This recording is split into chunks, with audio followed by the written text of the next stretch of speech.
Hari ini adalah hari Sabtu tanggal 13 Januari tahun 2024 dan seperti yang kita ketahui dan kita harapkan 3 hari yang lalu atau 2 hari setengah yang lalu spot Bitcoin ETF sudah mulai bisa diperdagangkan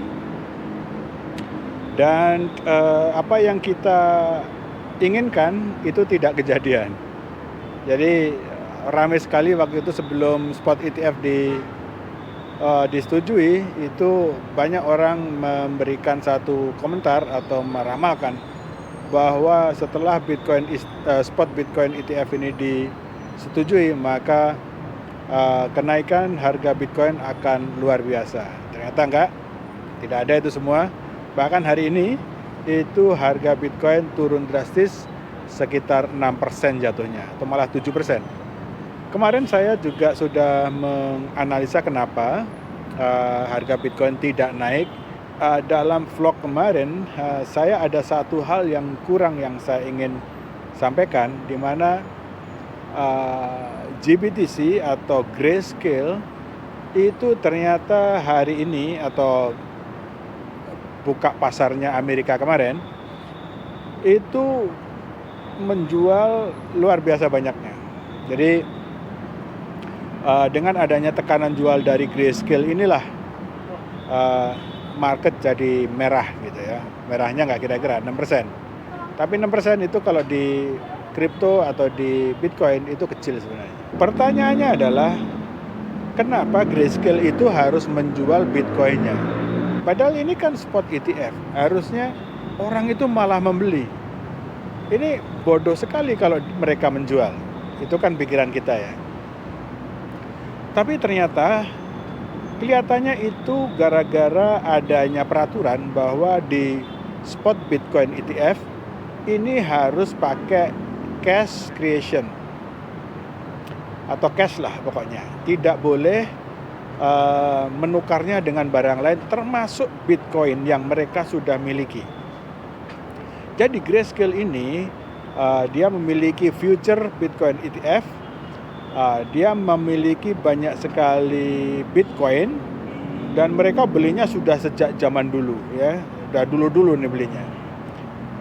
Terus kemudian tahun ini mereka harus pindah ke ETF. Mereka akan pindah ke ETF karena ETF itu lebih murah bagi Grayscale juga. Klien-kliennya pun begitu. Ternyata klien-kliennya ini banyak yang tidak mau punya ETF atau beli ETF, spot Bitcoin ETF di Grayscale atau di GBTC. Kenapa?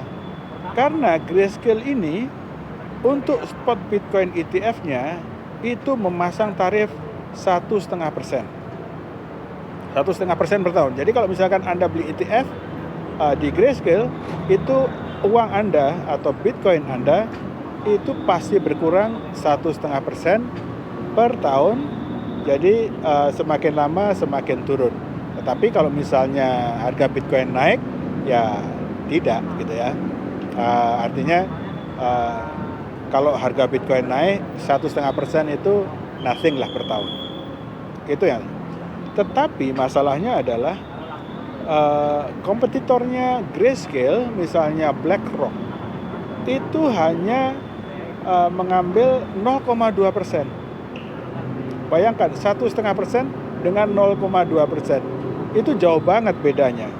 Sehingga klien-klien yang di GBTC, klien-klien yang di Grayscale itu harus pindah, dan pindahnya itu tidak boleh memberikan Bitcoin mereka ke BlackRock untuk mereka untuk disimpan oleh BlackRock. Bukan begitu ininya.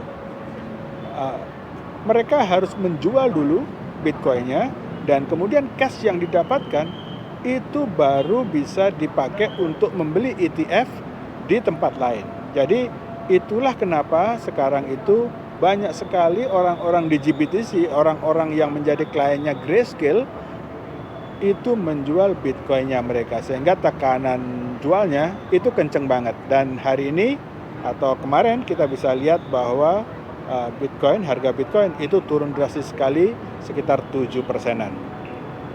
So itu yang menjawab kenapa di Bitcoin ETF, spot Bitcoin ETF masih belum bisa menaikkan harga Bitcoin seperti yang kita inginkan.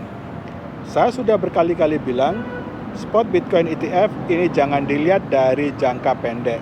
Please, it is not make any difference di jangka pendek, tapi jangka panjang itu pasti akan lebih tinggi atau value-nya akan lebih tinggi. Kenapa? Karena kalaupun sekarang itu misalnya Grayscale itu jualan, dia mau jualan sampai kapan? Dia limited. Mungkin tekanan jualnya sekarang itu tinggi, tapi begitu Bitcoin mereka dried up, udah nggak ada lagi yang jual. Itulah yang terjadi sehingga sampai hari ini harga Bitcoin masih merah dibandingkan dengan 1 hari yang lalu. Tapi kalau dibandingkan dengan kira-kira ya seminggu yang lalu, oke lah. Oke teman-teman, itu aja yang bisa saya sampaikan.